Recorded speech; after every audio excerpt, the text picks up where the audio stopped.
Buenas noches, hermanos, ¿cómo están? ¿Bien? Qué bueno. Ya se siente cada vez más el frillito, ¿verdad? Pero como dicen por ahí, es más fácil quitarnos el frío que el calor. El frío nos lo quitamos con unas cobijitas y un buen chocolatito, ¿verdad? Y un panecito, ¿cómo no? Hay un abrazo también del esposo, de la esposa, de los hijos. Bien, mis hermanos, pues sean bienvenidos todos y cada uno de los que están aquí. Bienvenidos también a los que nos visitan por primera vez. Les damos la más cordial de las bienvenidas y también a los que nos escuchan por la transmisión. Vamos a pasar a la palabra. Es tiempo de aprender, amén. El día de hoy vamos a ver el tema número 11, el cual es el discípulo perfeccionista o discípulos perfeccionistas. Y a esta enseñanza yo le he titulado a mis hermanos una pregunta, que es la siguiente: ¿perfeccionistas o perfeccionados? ¿Perfeccionistas o perfeccionados? ¿De cuáles discípulos somos?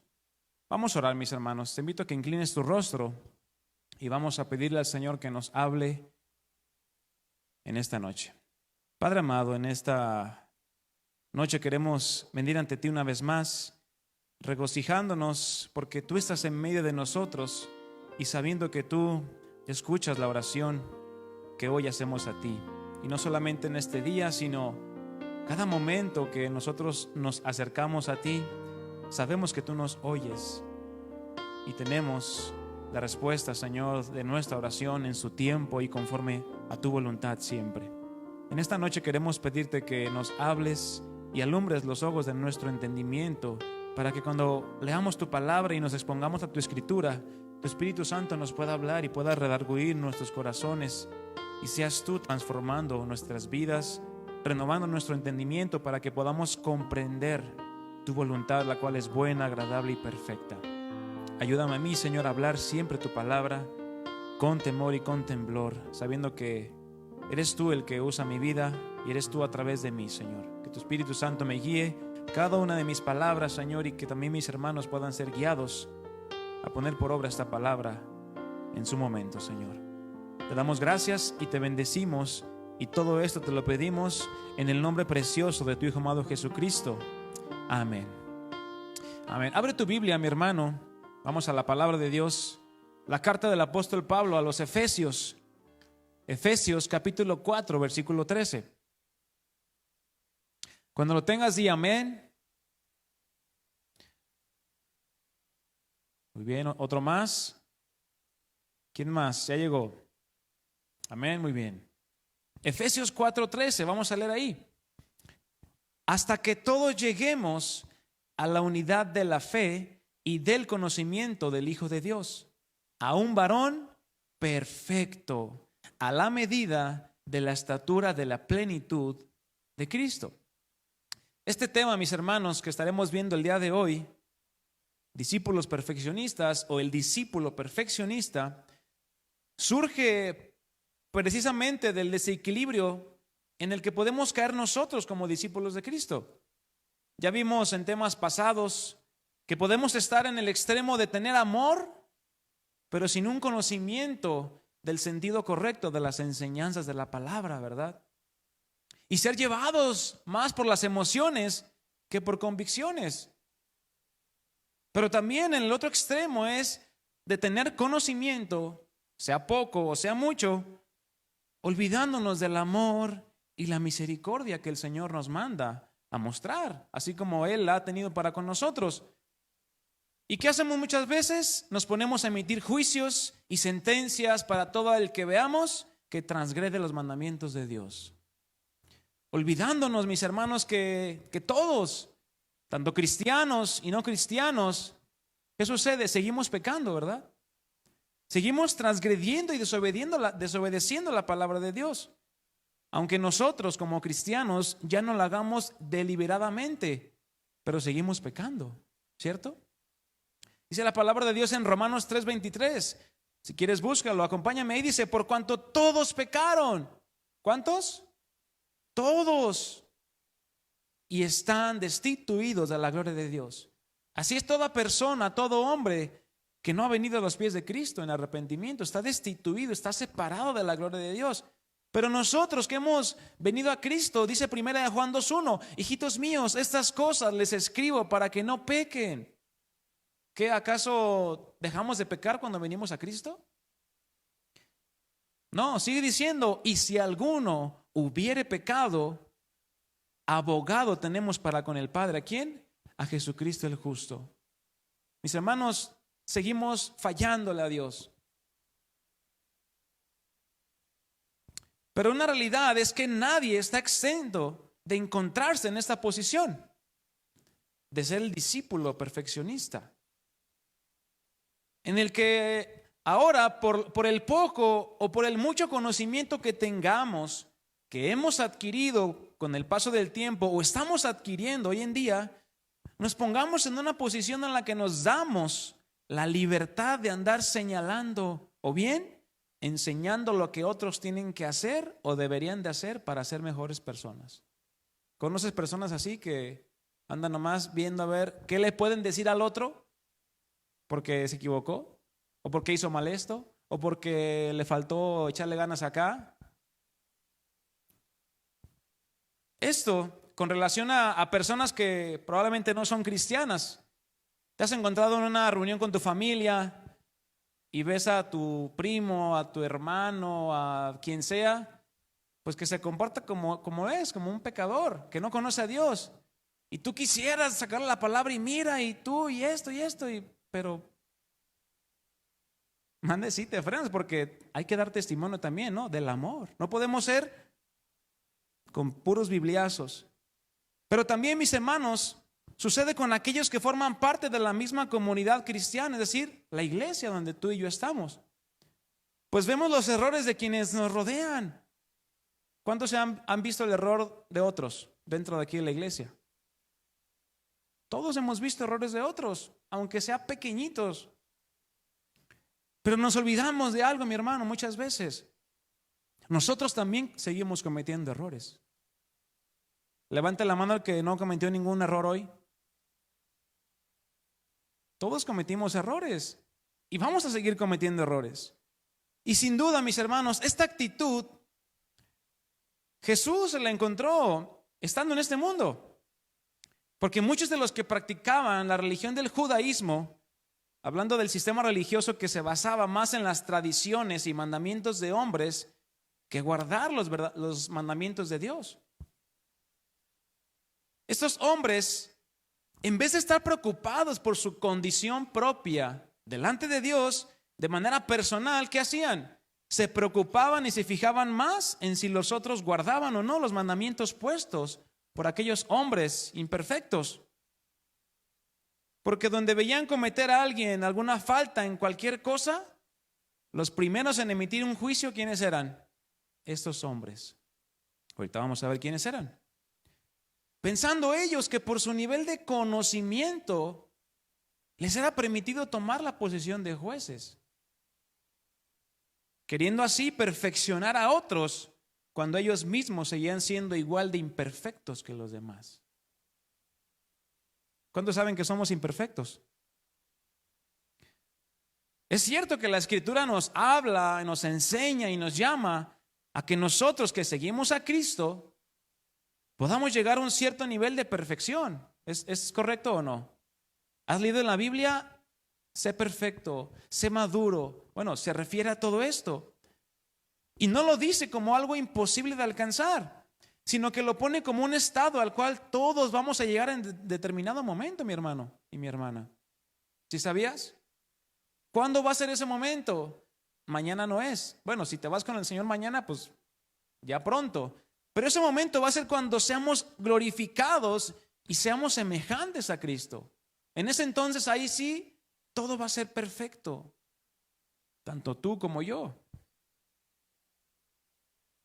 Porque mientras estemos en este mundo, tú y yo, mi hermano, ese estado de perfección es posible o imposible de lograr. Es imposible. O sea, el 100% de perfección, así como Cristo, es imposible de lograr. Logramos un crecimiento, logramos una madurez, un avance en la vida cristiana, pero no vamos a llegar a la plenitud de Cristo, a la medida del varón perfecto, como ya lo leíamos. Porque la perfección de la cual nos habla la palabra no es algo que tú y yo vayamos a escoger, o bueno, perdón, no escoger, no vayamos a adquirir por nuestros esfuerzos o por nuestros logros. ¿Sí sabías tú? Sino que es la perfección de Cristo haciéndose cada vez más palpable en nuestras vidas. ¿Y qué es la perfección de Cristo en pocas palabras? Su carácter en ti, su carácter en mí. Eso es el ser perfeccionados por medio de la palabra de Dios. Pero ahí tenemos la idea, como en todo, la idea del mundo y el pensamiento del mundo. Y el mundo piensa que hay una perfección o hay un cierto grado de perfección. ¿Sí sabías tú? Hoy en día muchos han llegado a la conclusión, y aun cuando muchos dicen lo contrario, que la perfección no existe. ¿Has escuchado esta aseveración? No, es que lo perfecto no existe. Es un concepto que puede estorbarnos y al que formalmente nunca llegaremos. Porque cuando pensemos que la hemos conseguido, dice este escritor, nos daremos cuenta que todavía hay mucho camino pendiente para alcanzarla. Es decir, la perfección, según el hombre, es algo inalcanzable. Y tiene razón. Es una realidad que el hombre ha buscado y sigue buscando la perfección en todas las cosas. Vemos a personas buscando la familia perfecta. Cuando te casaste, ¿tú qué dijiste? No, yo quiero tener la familia perfecta, la casa perfecta, el auto perfecto, el trabajo perfecto, las vacaciones perfectas, los vecinos perfectos, los padres perfectos, los hijos perfectos. ¿Y por qué no? La iglesia perfecta, ¿verdad? Pero como dicen por ahí, cuando la encuentres, mi hermano, seguramente va a dejar de ser perfecta. Porque eres imperfecto y llegas a una iglesia perfecta, la vuelves imperfecta. Y es evidente que cuando una persona no está en este estado de perfección en algún área de su vida según sus propios criterios, ¿qué sucede muchas veces cuando una persona no alcanza lo que quiere? Hay frustración, hay insatisfacción, ansiedad y hasta depresión, que ha llevado incluso a la gente a ser tan perfeccionista que se terminan suicidando. Son trastornos que se dan en los seres humanos y dan como resultado a una persona que no es plena y feliz al no tener lo deseado.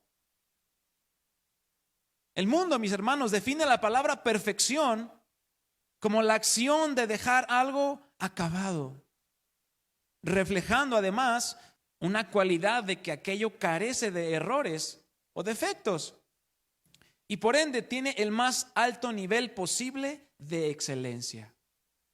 Otro aspecto es hacia dónde se dirige esta perfección, porque puede estar orientado hacia uno mismo, es decir, hacia ti o hacia mí, o centrado en las capacidades de los demás, es decir, de quienes te rodean.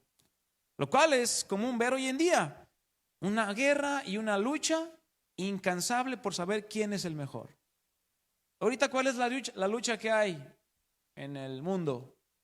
¿Quién es el más poderoso? ¿Quién tiene más dinero?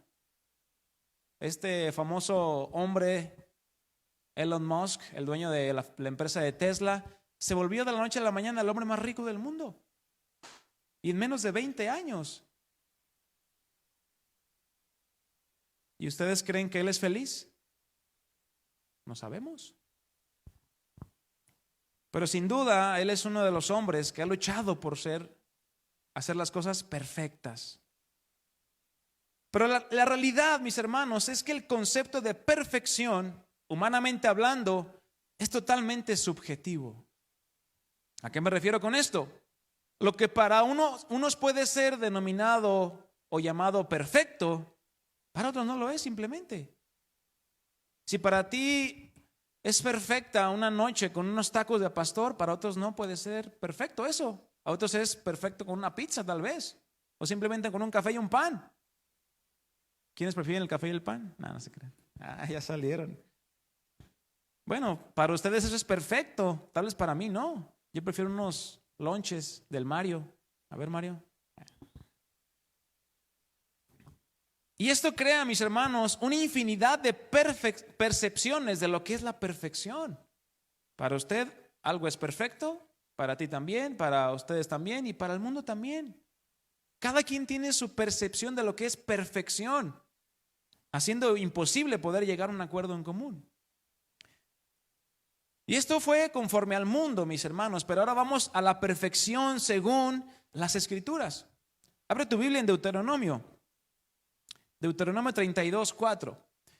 Esta palabra es una palabra que encontramos repetidas ocasiones en las Escrituras, no solo como una característica de algo que ha sido completado, llenado, terminado, algo bien preparado, algo bien desarrollado, algo que es íntegro o algo que no tiene defecto. Eso significa perfecto.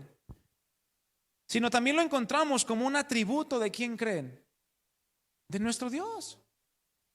Y claramente de nuestro Señor Jesucristo como hombre. Porque la Escritura dice que Él nunca pecó y ni se halló maldad en Él.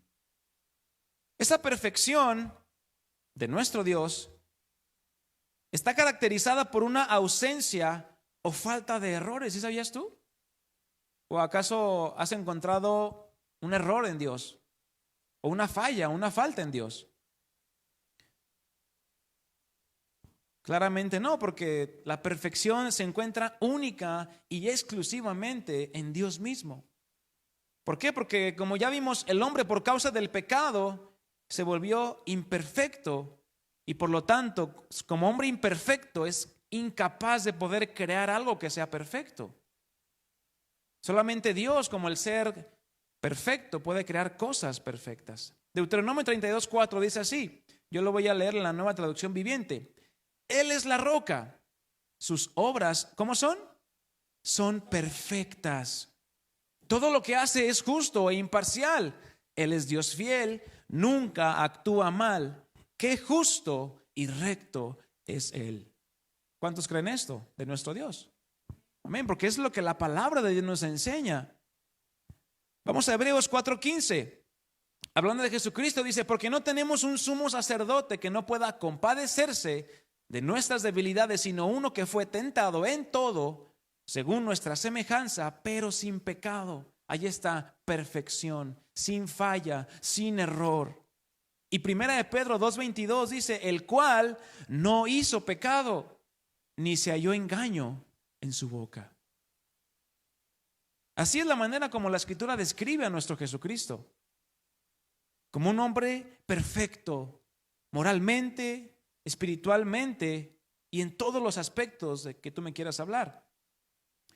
Ante las Escrituras o estas Escrituras que acabamos de ver, confirmamos entonces que el único ser perfecto en su esencia, no que tenga un cierto grado de perfección, sino que es totalmente perfecto, es Dios y nadie más. ¿O acaso tú conoces a alguien que sea perfecto? Por ahí el pastor Chuy García mencionaba una hermana que se llamaba Perfecta. Pues nomás ella, yo creo.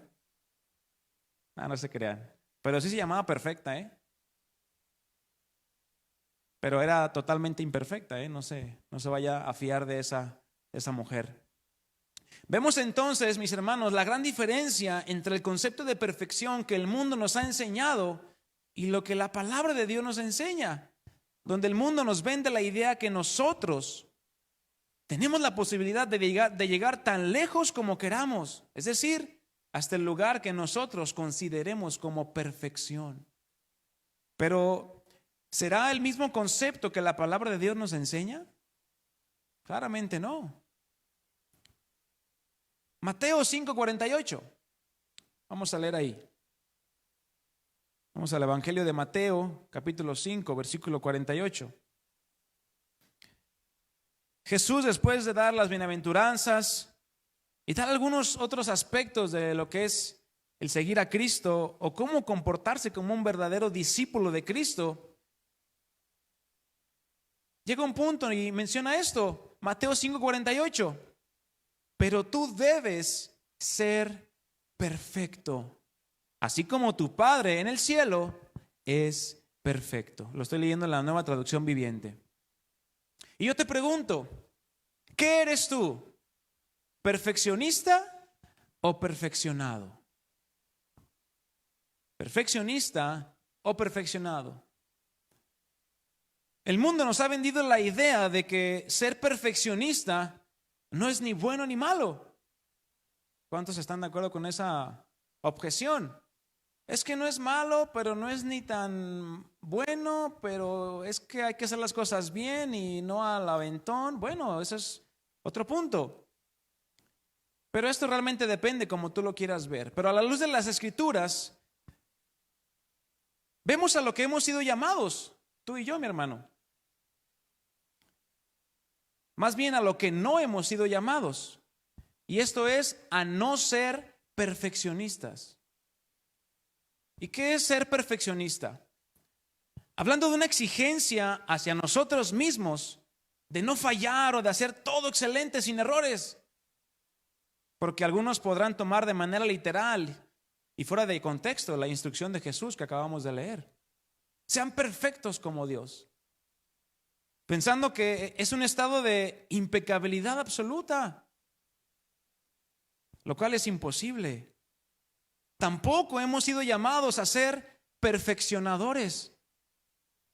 Hablando de aquellos que se pasan la vida corrigiendo y haciéndole ver a su prójimo todos sus errores y faltas cometidas por consecuencia de la imperfección del otro.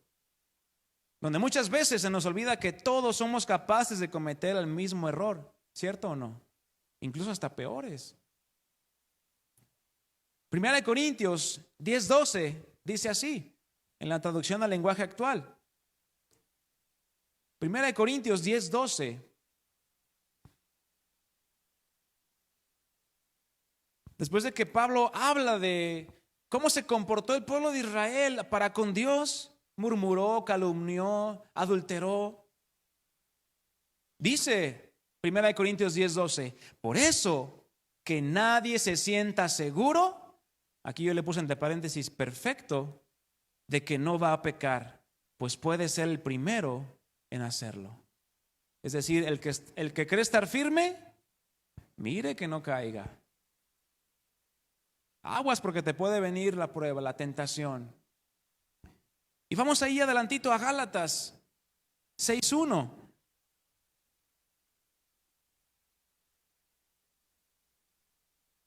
Gálatas 6:1, yo lo voy a leer en la Nueva Traducción Viviente, dice, amados hermanos, si otro creyente está dominado por algún pecado, ustedes que son espirituales deberían ayudarlo a volver al camino recto con ternura y humildad. Y tengan mucho cuidado de no caer ustedes en la misma tentación. A lo que hemos sido llamados como seguidores de Cristo es a ser perfeccionados, lo cual lleva un sentido, como ya lo comentábamos, no a dejar de pecar,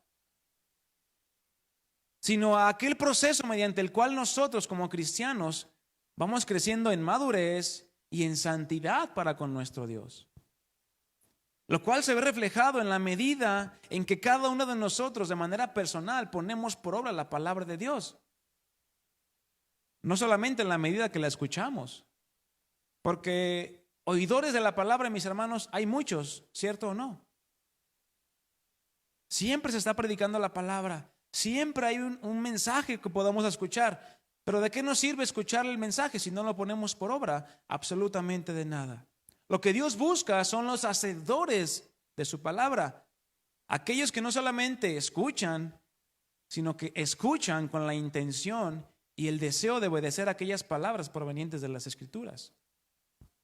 Y nuestro Señor Jesucristo, mis hermanos, en las Escrituras, sobre todo en los Evangelios, que es donde se relata la vida de Jesús, vemos cómo Él habló en contra de aquellos que se ponen en el papel de perfeccionadores o de discípulos perfeccionistas, que no aceptan un error, que quieren todo perfecto. Es decir, en una posición de solamente estar juzgando y señalando las faltas y los errores de otros. Pero basados ¿en qué? En su propia justicia. Pensando que el nivel de conocimiento que tenían aquellos hombres o la posición dentro de su secta religiosa, hablando de fariseos, escribas y saduceos, les daba la libertad y el derecho de poder emitir toda clase de comentarios y de juicios incluso juicios de condenación hacia aquellos que no evidenciaran un nivel de conocimiento a la par de ellos. Estos hombres se sentían intocables, así como los políticos de ahora, ¿verdad? Piensan que tienen fuero, pero cuando lleguen delante de la presencia de Dios, ahí les va a tocar el juicio justo.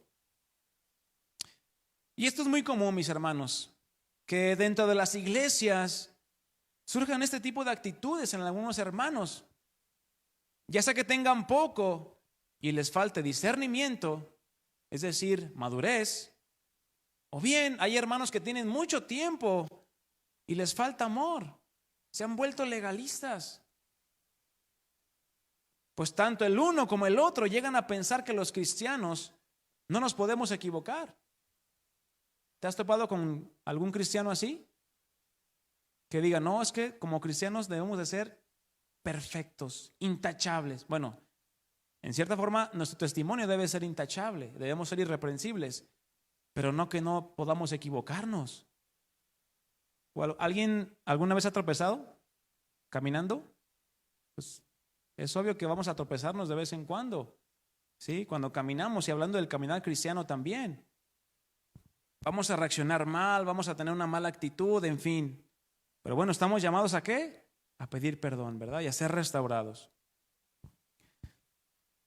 Muchos piensan, como les decía, que no podemos cometer ninguna clase de errores, o que todo el tiempo tenemos que andar felices, contentos, sin enfermarnos y sin pruebas, porque hay muchos que dicen, ¿verdad?, que el cristiano nunca debe enfermarse.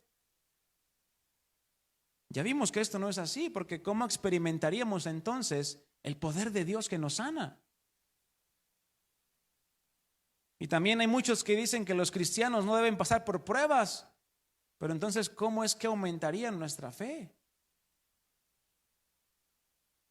En fin, podemos englobar tanto situaciones de clase natural como situaciones de clase espiritual. Y por poner unos ejemplos, estamos en la reunión y está el hermano, ¿verdad?, que nomás se la pasa viendo a ver a quién le cacha un error. Está el hermano que, ya llegó otra vez tarde este hermano o esta familia. Nomás anda viendo a ver quién llega tarde. ¿En vez de qué? En vez de estar poniendo atención o en vez de estar cantando. ¿Me explico?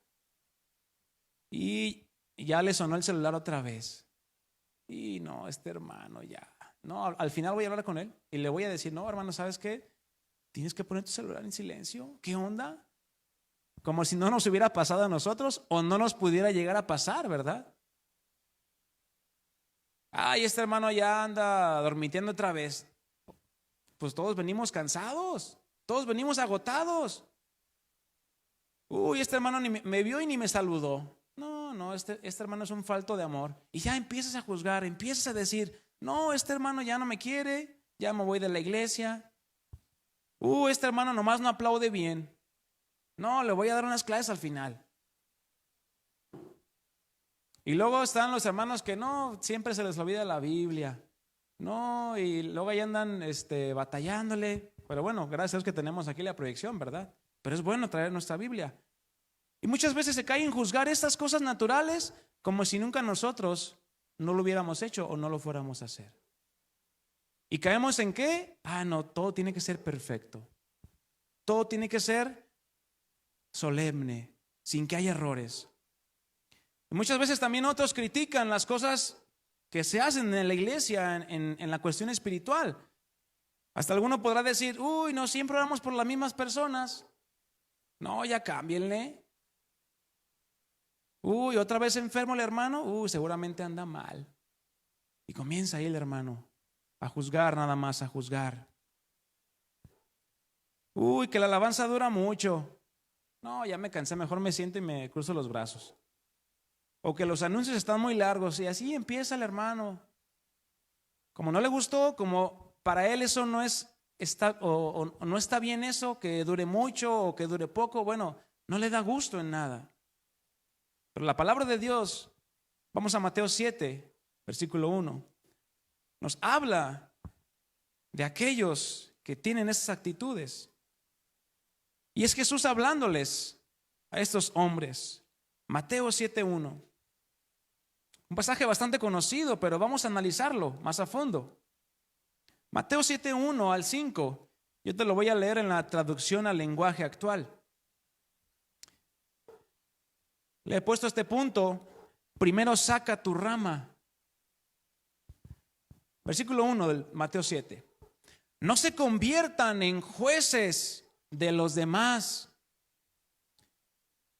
y así Dios no los juzgará a ustedes.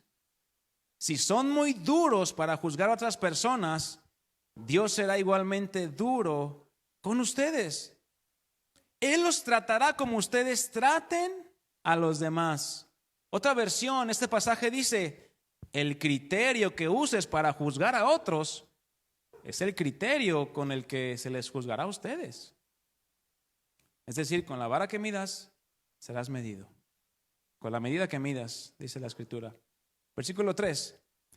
¿Por qué te fijas? Y ese fijar, ¿qué nos habla? Que estás ahí nomás viendo a ver quién se equivoca, quién comete el error. ¿Por qué te fijas en lo malo que hacen otros? Ya hasta vamos a poner árbitros aquí en la iglesia, ¿verdad? A ver, el hermano que no trajo su Biblia amarilla, y el hermano que esto y roja, no, pues ya que le vaya bien a su casa. No, pues para eso es la iglesia, mis hermanos. Para eso Jesucristo nos llamó, para andar viendo a ver quién se equivoca y quién no. No, dice Jesús, ¿por qué te fijas en lo malo que hacen otros y no te das cuenta de las muchas cosas malas que haces tú? Es muy fácil, mis hermanos, decir o evidenciar de lo que ven nuestros ojos, porque ciertamente nuestros ojos no alcanzan a ver. Si vemos para la frente, no nos vemos a nosotros, ¿verdad? Entonces no vemos nuestros errores muchas veces, pero sí cometemos errores. Sigue diciendo, es como si te fijaras que en el ojo del otro hay una basurita. ¿Alguien ha sacado una basurita al ojo de alguna persona, de su esposa o de su esposo? Ahí está la otra persona, ¿eh? Ay, no me piques, y ay, y ya empieza a llorar, y bueno, es medio complicado, ¿no? Porque la basurita se mueve y ya se pasa al otro ojo, luego se pasa a la oreja y luego, no se crean, ¿verdad? No. Es como si te fijaras que en el ojo del otro hay una basurita pequeña, y no te dieras cuenta de que en tu ojo hay una rama. ¿Qué diferencia hay de una basurita a una rama? Hay mucha diferencia. Y concluye el versículo 4. ¿Cómo te atreves a decirle a otro, déjame sacarte la basurita que tienes en el ojo, si en tu ojo tienes una rama? Dice una palabra muy fuerte Jesús: hipócrita, o que traducido es doble cara. Primero saca la rama que tienes en tu ojo y así podrás ver bien para sacar la basurita que está en el ojo del otro. Esto es algo de lo que cada uno de nosotros, mis amados hermanos, nos tenemos que estar cuidando de no caer. Porque es sumamente fácil hablar de otros con relación a sus debilidades, y más cuando se conoce a esa persona como de cerca. Es muy fácil caer en hablar de los problemas o de las luchas que está teniendo otra persona. Y más cuando esa persona te ha confiado alguna situación personal. ¿Te gustaría que tú le contaras y le confiaras una situación que tú traes difícil a otra persona y después esa persona ande vociferando de ti? ¿O ande juzgando? No, esta persona, no, esta hermana no, anda bien mal. No, ni te la acerques, ni te juntes con ella. Como dice la Escritura, con ellos ni comas. Bien sacado de contexto, ¿verdad?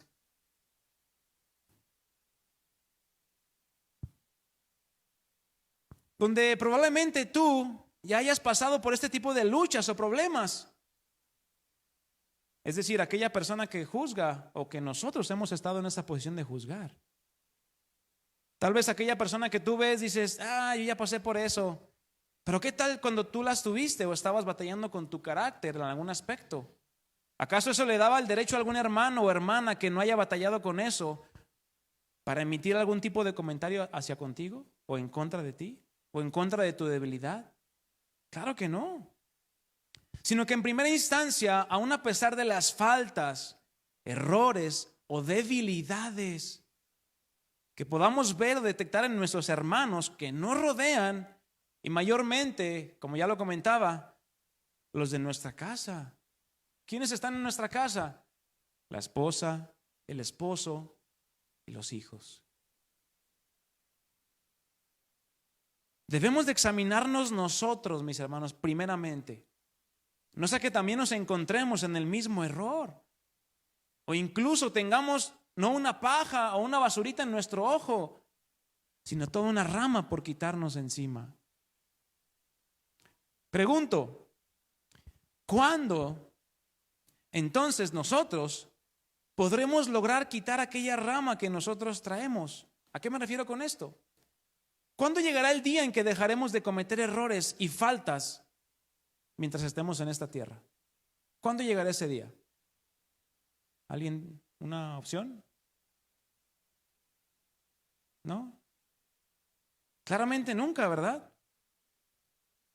Según las Escrituras. Por lo tanto, siempre, antes de poder hacerle ver algún error o falta a algún hermano, ¿qué estamos llamados a hacer? Primero examinarnos nuestras vidas delante del espejo de la palabra de Dios y con la ayuda del Espíritu Santo. No sea que de aquella paja que queramos ayudarle a sacar a nuestro prójimo, nosotros tengamos toda una rama por quitarnos. Porque es muy común, mis hermanos, que cuando estamos en las pláticas, en la confianza, podemos caer en esto, aunque sea por mínimo, hablar algo de algún hermano. Oye, ¿viste al hermano que así? Podemos caer en juzgar, podemos caer en ponernos en una posición de jueces. Y es muy importante notar lo siguiente: en ningún momento Jesús dijo que no podíamos juzgar. ¿Sí sabes esto? Pero que si lo llegamos a hacer, lo hagamos de una manera justa y correcta. Juan 7:24, abre conmigo ahí. Pero para poder llegar a este punto, necesitamos tener un discernimiento espiritual. ¿Y de qué habla esto? Habla de un perfeccionamiento, o que hemos sido perfeccionados en la palabra de Dios, en el conocimiento de Dios. Es decir, un discernimiento espiritual, algo que claramente no se logra de la noche a la mañana, mis hermanos. ¿O quién de la noche a la mañana, cuando se arrepintió y entregó su vida a Cristo, y al día siguiente ya era una persona totalmente espiritual y discernía, no, este hermano anda en pecado, y ya te ponías a juzgar? No, ¿verdad? Es algo que se va agarrando con el tiempo, con la dedicación y el esfuerzo que pongamos por someter nuestras vidas al Señor. Es algo que se tiene que ir desarrollando poco a poco. Y Juan 7:24 dice así: no digan que algo está mal solo porque así les parece. Estoy leyendo la traducción del lenguaje actual. No digan que algo está mal solo porque así les parece. Porque muchas veces, ¿verdad?, somos muy rápidos, somos muy prontos para hablar. No, es que ya emitimos un juicio y esto y así, y así, y así. Antes de afirmar algo, deben estar seguros de que así es. Eso, mis hermanos, es juzgar. ¿Cómo? Con justo juicio. La versión Reina Valera dice: no juzguéis según las apariencias. Porque a veces podemos aparentar algo, o pueden aparentar algún hermano algo, pero no significa que sea así, sino juzgad con justo juicio. Para esto, mis hermanos, se requiere haber sido perfeccionados primero, es decir, haber tenido un crecimiento evidente en cuanto a las cosas que conciernen a la vida espiritual.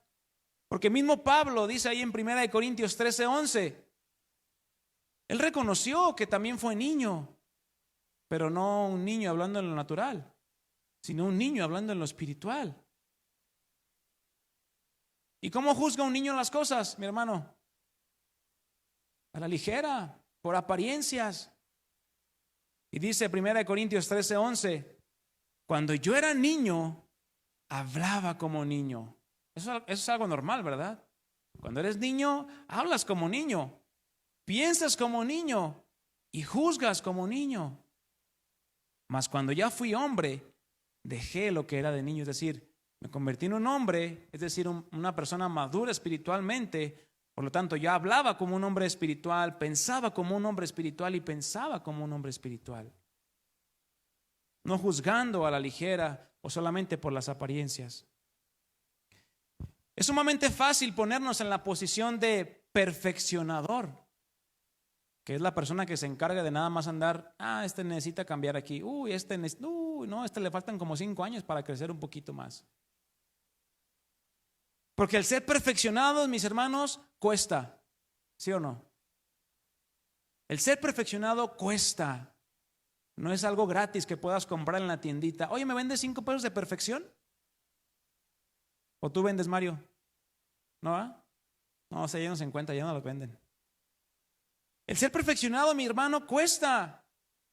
Pero nos es más fácil muchas veces querer ayudar a otros en sus debilidades, cuando nos debemos preocupar primeramente por cómo estamos nosotros delante de Dios. Y ahí andamos queriendo perfeccionar a otros, nosotros todos imperfectos. ¿Será congruente? Yo no digo que no venga a ti tu esposa o tu esposo y te pida un consejo, o que le hagas ver que algo estuvo mal, alguna actitud. Es muy diferente. Oye, fíjate, mi amor, vi en ti esta actitud, pues no me gustó porque pues ya ves que salimos mal o nos pleiteamos. Y pues bueno, tratar de con la palabra limpiar aquellas asperezas que se puedan surgir. Es muy diferente a decir, no, es que tú, no, y el famoso es que, ¿verdad? Es que tú siempre, es que tú ayer, y es que tú hoy, es que tú mañana. Todavía ni llega mañana, pero ya estás juzgando. Ya estás emitiendo un juicio.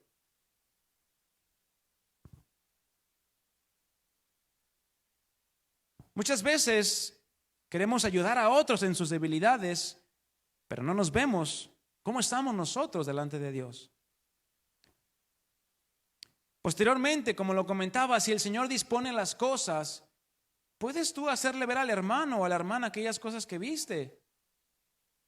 Porque muchas veces también caemos en esto. Es que Dios me dijo que te dijera esto o lo otro, cuando muchas veces solamente son pensamientos que nos llegan de nosotros mismos. Y la palabra usada por Pablo aquí para juzgar, ahí en 1 Corintios 13:11, que juzgaba como niño, es la palabra griega logizomai, y significa literalmente pensar, suponer, tener un punto de vista o una opinión acerca de algo. Y en esto se basa la perfección, mi hermano. Cada quien tiene su opinión de lo que es mejor. Pero ¿a qué estamos llamados, mis hermanos? A que todos tengamos ¿cuántas mentes? ¿O cuántos pensamientos? Uno solo. ¿Y cuál es ese pensamiento? El pensamiento de la palabra de Dios. ¿Y cuántas veces nos ha pasado que tenemos un pensamiento, una suposición o una opinión acerca de algo o de alguien, pensando que tal vez es Dios poniéndonos aquello para tratar el asunto? Pero muchas veces nuestro mismo pensamiento, que nos hace querer decirle algo que puede ser con una buena intención, ir a comentarle esto o lo otro a un hermano, pero realmente se pierde el enfoque. Porque si tú piensas que el hermano está así por esa situación, es que yo pienso que así, pues voy a decirle. Pero ni siquiera investigaste, ni siquiera le preguntaste y llegaste y le dijiste, no, mi hermano, pues a ti te falta más confianza en Dios. Y oye, espérame, pues ¿cuándo te dije? ¿O qué sabes de mí, no? Muchas veces emitimos juicios a la ligera. Es ahí donde tenemos que tener mucho cuidado, porque podemos ser tentados a decir algo cuando no es algo que venga de parte de Dios. A mí me sucedió en alguna ocasión. Vinieron a mí y me dijeron algo con relación a un tema, el cual era importante para mí. Pero que Dios puso en su corazón decirme algunas cosas. Eso fue lo que me dijo esta persona. Y que cuando las analicé, dije, caray, a mí Dios me había confirmado otra cosa, que era prácticamente contraria a aquello que me estaban diciendo. ¿Y qué creen que hice? No, le hablé a esta persona y le dije, oye, ¿sabes qué? No, te pasaste de lanza. No, no se crean. No, pues simplemente no hice caso de aquello. Y tampoco fui y le reclamé. No era necesario. Simplemente, bueno, esa persona creyó que lo que me dijo era de parte de Dios. Pero cuando a mí ya Dios me había confirmado otra cosa desde antes. Entonces fue así como que, caray, cuando me puse a pensarlo ya después de los años dije, caray, pues sí es cierto, no tiene nada que ver. También es común que aquella persona la cual quiere de alguna manera evidenciar algún error o alguna falta en otra persona, es decir, tú quieres evidenciar el error que cometió algún hermano o tu esposo o tu esposa o tus hijos. ¿Y qué pasa muchas veces? Pretendemos muchas veces reprobar aquella actitud, pero por la manera en cómo lo hacemos o hacemos evidente la falta de aquella persona, muchas veces somos nosotros los que salimos reprobados. Queriendo juzgar al otro, salimos peor nosotros. Salimos totalmente reprobados.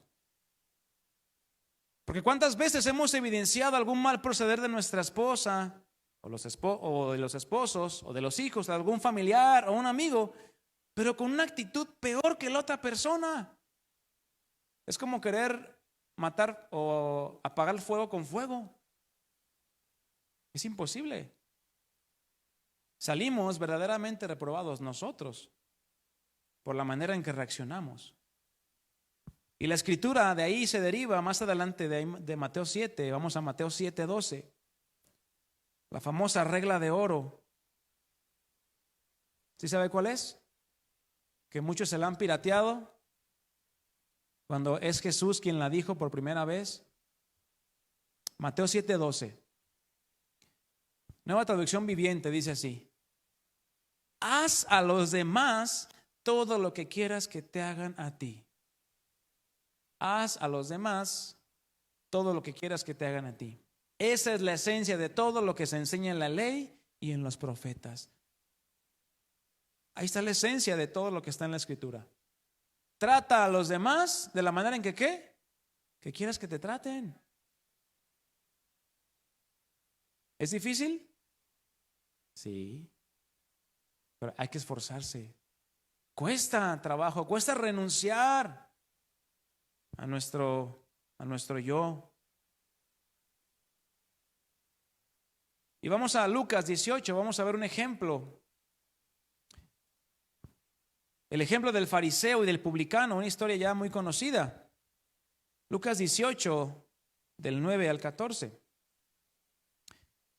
Podemos encontrar muchos ejemplos en la palabra de Dios de cómo muchos hombres se dedicaron solamente a emitir juicios hacia otras personas sin tomar en cuenta absolutamente nada. Los fariseos son un claro ejemplo de hombres que solamente abrían la boca para emitir juicios sin haber pensado, sin haber meditado o analizado antes la situación que están a punto de juzgar. Simplemente porque a ellos les parecía mal algo, emitían sus juicios de manera deliberada. Jesús cuenta la historia de dos hombres, uno fariseo y el otro publicano. ¿Quién era un publicano? Era un judío que trabajaba para los romanos cobrando los impuestos. Era un judío odiado. No era un judío bien recibido. Era lo que hacía Mateo antes de ser llamado por Jesús. Lo mismo que Zaqueo.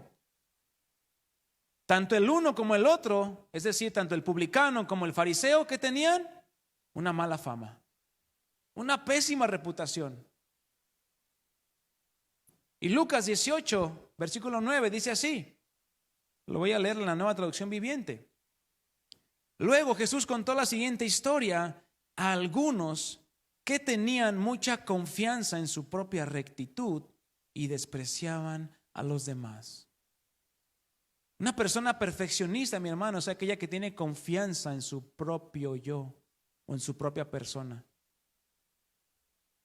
Que dice, no, yo estoy bien. A mí nadie me tiene que decir nada porque yo hago todo bien. ¿Y qué pasa? Despreciaban a los demás. Se sentían mejores. Cuando vemos que la palabra de Dios nos dice que tengas a tu prójimo ¿cómo? Como superior a ti mismo.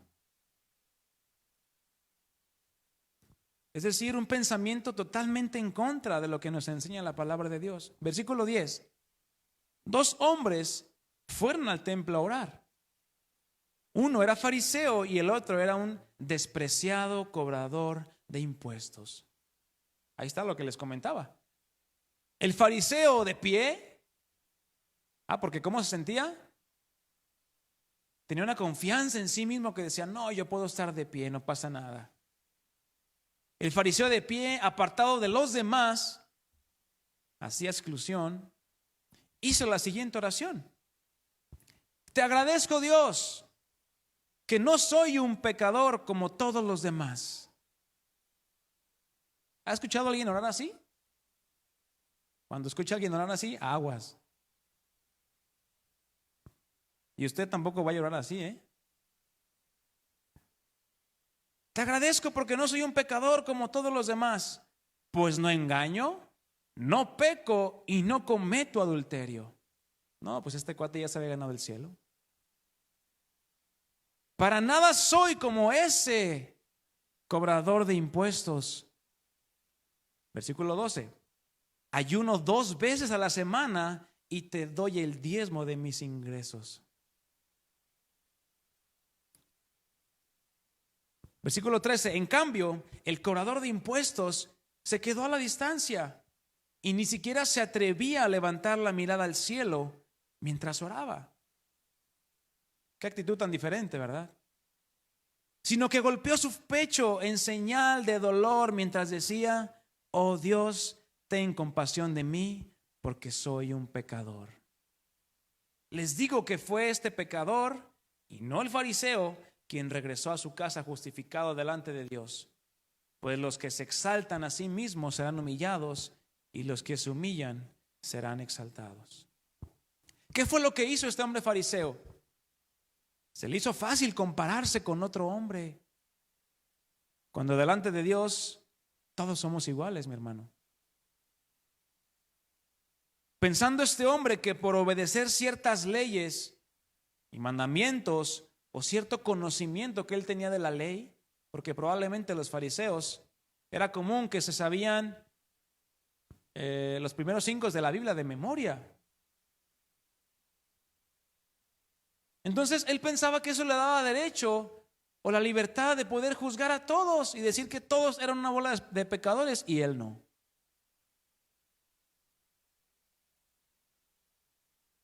Pues al compararnos con alguien más, estamos pensando que somos mejores que el otro. Una actitud totalmente reprobada por Dios. Porque nadie es mejor que nadie, ¿sabías esto? Ni nosotros somos mejores de los que están allá afuera. Es algo que Pablo trató en la carta a los romanos. ¿Por qué? Porque los judíos se sentían mejores que los gentiles. Pero a la misma vez también los gentiles se sentían mejores que los judíos. Y Pablo, tanto a los judíos como a los gentiles, les dijo, hey, bájenle. No tengas más alto concepto de ti que el que debes de tener. Piensa de ti con cordura, con madurez. ¿Por qué? Porque todos estábamos expuestos a la misma condenación. Nadie nació siendo salvo. Nuestra actitud, mis hermanos, como discípulos de Cristo, siempre tiene que ser de humildad delante de Dios. No podemos creernos o pensar que por el tiempo que tenemos de conocer a Cristo o de venir a la iglesia o de leer la palabra de Dios, somos mejores nosotros. O alguno dirá, es que yo ya tengo 20 años y yo ya soy mejor que el que tiene 5. ¿Es correcto pensar esto? O yo ya tengo 10 meses y soy mejor que el que tiene un mes. Al contrario, nosotros debemos de poner el ejemplo, porque es lo que nos marca la Escritura. Regresemos ahí a Gálatas, capítulo 6, versículo 1.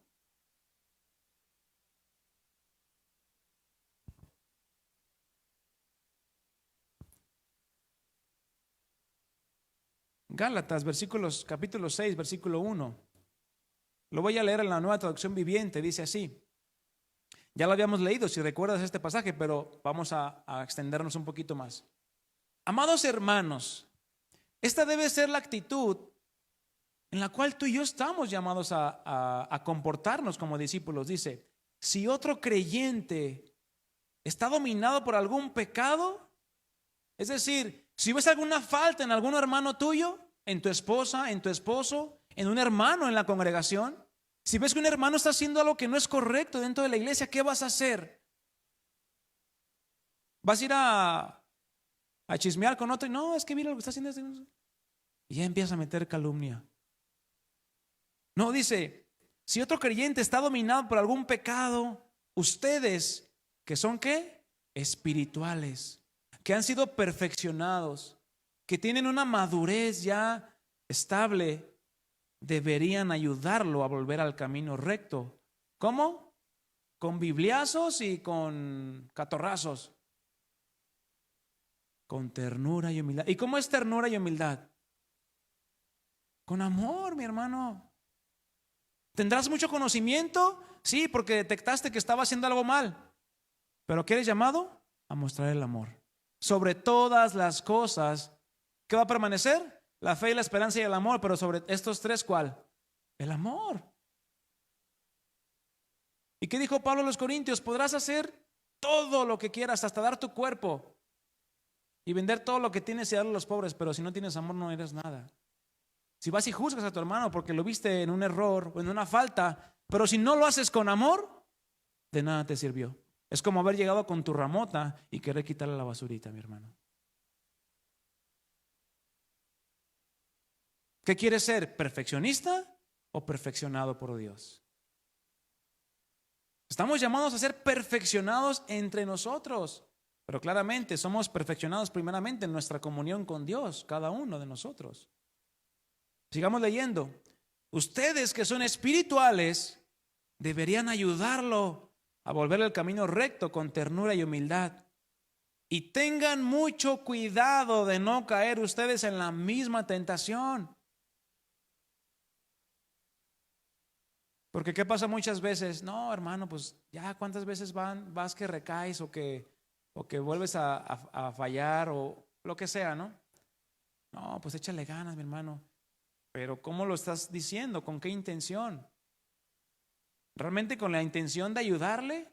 O, otra vez este hermano, no. Bueno, tienes que cuidarte tú también. No vaya a ser que tú también seas tentado y caigas en lo mismo o en alguna otra cosa. Versículo 2. Ayúdense a llevar los unos las cargas de los otros. ¿Eso qué significa? Apoyo mutuo. Debemos apoyarnos entre hermanos y obedezcan de esa manera la ley de Cristo. Y fíjese lo que sigue diciendo el versículo 3. Si te crees demasiado importante para ayudar a alguien, solo te engañas a ti mismo. Y concluye el versículo, no eres tan importante. Muchas veces Dios nos quiere usar también para hacerle ver el error a un hermano, ¿sabías tú? No vamos a quedarnos callados todo el tiempo sin decir nada. Si Dios te pone ir con aquel hermano porque viste algo o quieres tratar un asunto con él que tú sabes que está mal, a la luz de la palabra, bueno, dices, bueno, ya que el Señor le hable. ¿Te crees demasiado importante como para ayudarle? No te preocupes, el Señor no te necesita. El Señor puede enviarle a otro, ¿sí o no? El Señor puede enviarle a otro discípulo que sí sea perfeccionado y no perfeccionista. Porque el perfeccionista puede decir, no, pues ya que él busca al Señor y que el Señor le hable. Bueno, muchas veces el Señor nos habla a través de otras personas, ¿cierto? A través de una enseñanza, a través del esposo, de la esposa. Entonces dice, si te crees demasiado importante para ayudar a alguien, solo te engañas a ti mismo porque no eres tan importante. Presta mucha atención a tu propio trabajo, porque entonces obtendrás la satisfacción de haber hecho bien tu labor y no tendrás que compararte con nadie, pues cada uno es responsable de su propia conducta. Ciertamente cada uno de nosotros somos responsables delante de Dios de nuestra conducta. Pero qué mejor que seamos discípulos perfeccionados, siendo instrumentos en las manos de Dios para ayudar a otros. O que Dios diga de ti, no, me saca la vuelta y no ayuda al hermano, nomás se la pasa juzgando, nomás se la pasa criticando y se la pasa en quejabanza y no en alabanza. Y Romanos 15:1 nos dice esto. Así que los que somos fuertes, ¿a qué se refiere la palabra de Dios cuando dice los que son fuertes? No los que van al gimnasio, Así que si vas al gimnasio, esta palabra no es para ti. Habla de aquellos que son maduros y que han sido perfeccionados. Aquellos que por el discernimiento tienen los sentidos espirituales ejercitados, dice Hebreos. Y saben discernir entre ¿qué? Entre el bien y entre el mal. Entre cuando una persona actuó en su carne o cuando actuó bien, sabiamente. ¿Y qué dice? Los que somos fuertes tenemos una responsabilidad mayor. ¿Por qué? Porque debemos soportar las flaquezas de los débiles. ¿Qué es lo que hizo Cristo hacia con nosotros, mi hermano? ¿Y qué es lo que hace Cristo todos los días? Soporta nuestras flaquezas. Soporta nuestras debilidades. ¿O acaso Cristo te dice, no, mañana te perdono? No, ya estoy bien cansado de ver tus flaquezas. No, mi hermano, el Señor nos soporta en amor. Sí nos disciplina, ciertamente, pero la base de la disciplina, ¿cuál es? ¿O qué es la base de la disciplina del Señor? El amor, el querer restaurarnos, el querer consolarnos. Así es, el que ama a su hijo disciplina. Entonces, los que somos fuertes, entiéndase, los que tenemos cierta madurez espiritual, debemos soportar las flaquezas de los débiles y no agradarnos a nosotros mismos. Porque muchas veces cuando rehusamos ser instrumentos de Dios para evidenciarle a algún hermano alguna falta, nos estamos agradando a nosotros mismos porque decimos, no, yo estoy bien, que el Señor le hable. Yo ya fui perfeccionado, ya que a él le cueste, a mí ya me costó. No, tranquilo, esa actitud está mal. Dice el versículo 2, cada uno de nosotros agrade a su prójimo en lo que es bueno. ¿Para qué? Para edificación. A eso fuimos llamados, mis hermanos, a que como discípulos perfeccionados podamos abonar para la edificación de la iglesia, del cuerpo de Cristo. Vamos a Efesios 4.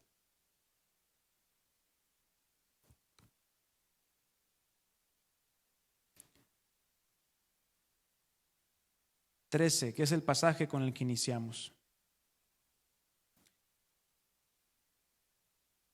Dice el apóstol Pablo, Efesios 4:13, hasta que todos lleguemos a la unidad de la fe y del conocimiento del Hijo de Dios, a un varón ¿qué?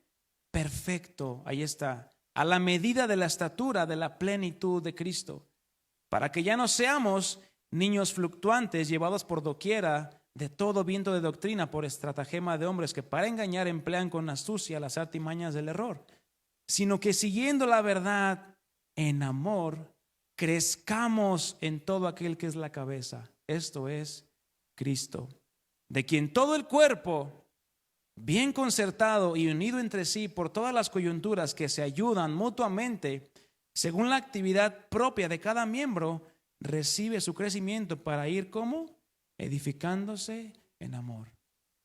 Ese es el propósito, mis hermanos, de que tú y yo seamos perfeccionados a través de la palabra de Dios.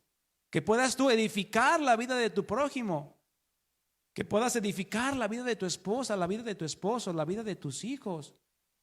Y no pienses, no, pues ya ellos que busquen, ellos que se preocupen y que se esfuercen. No, o sea, sí hay que animarlos a que ellos también se esfuercen y busquen agradar a Dios y crecer. Pero también nosotros que somos espirituales o que te llevamos un poquito más, si en tu familia tú eres el que va adelante en cuanto a la madurez de la vida cristiana, pues tú eres el responsable Mayormente es el varón, pero a veces también es la mujer la que inició en los caminos del Señor. El cristiano, mis hermanos, no debe de andar en la búsqueda de la perfección de su persona o de su ser. ¿Sabías tú esto? Porque va a llegar el punto en el que se piense que lo que tienes es por tus méritos y no por los méritos de Cristo, pensando que somos merecedores de algo, y caemos en la actitud y en el pensamiento de los fariseos. Si quieres medir tu aparente perfección, no lo hagas comparándote con aquella persona que no conoce de la palabra de Dios. Porque si te comparas con aquellos que están allá afuera, vas a decir, no, pues yo soy Santo Niño de Atoche. Yo soy perfecto, me falta mi aurelita, ¿verdad? No, compárate con aquel que fue perfecto en todo y sin pecado. ¿Quién es? Jesucristo. Él es nuestra medida a seguir.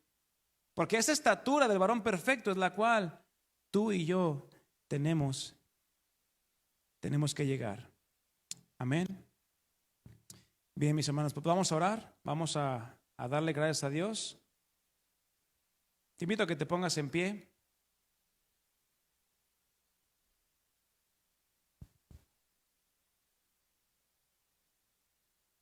Estamos llamados, mis hermanos, a ser perfeccionados, no a ser los discípulos perfeccionistas.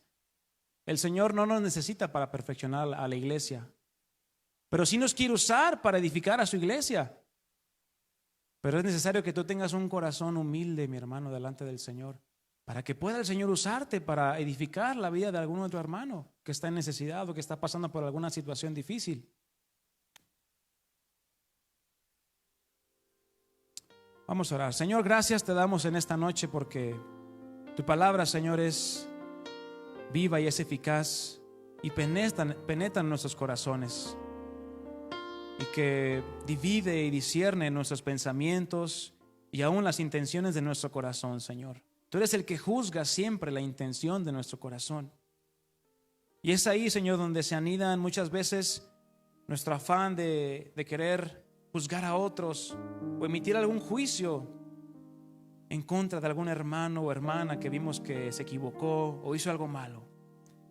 Perdónanos, Señor, cuando lo hemos hecho, porque sin duda hemos caído en esta condición de ponernos en una posición de jueces.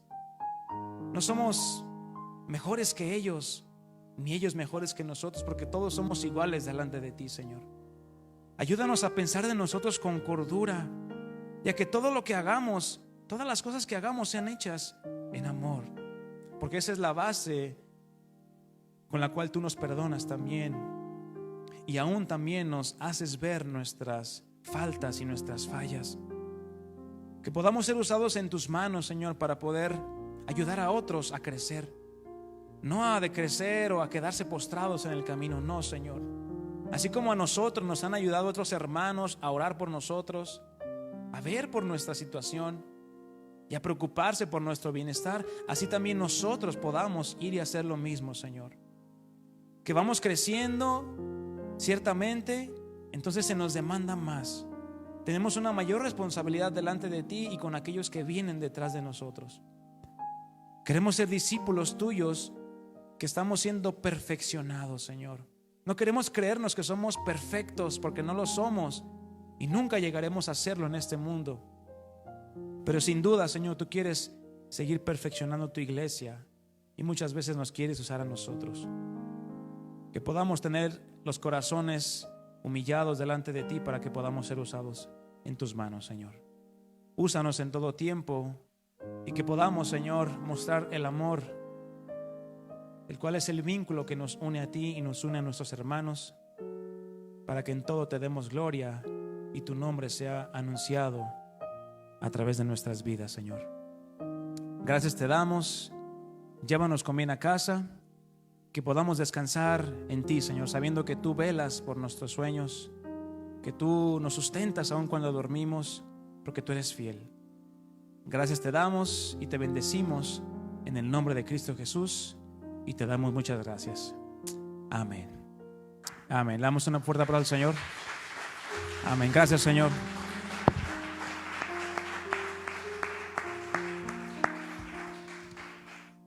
Pues bien, mis amados hermanos, terminamos nuestra reunión de hoy. Nuestra siguiente reunión es el día domingo, para que se venga. Y primeramente Dios, aquí nos vemos. ¿Sale? Que Dios le bendiga y que pase buena noche.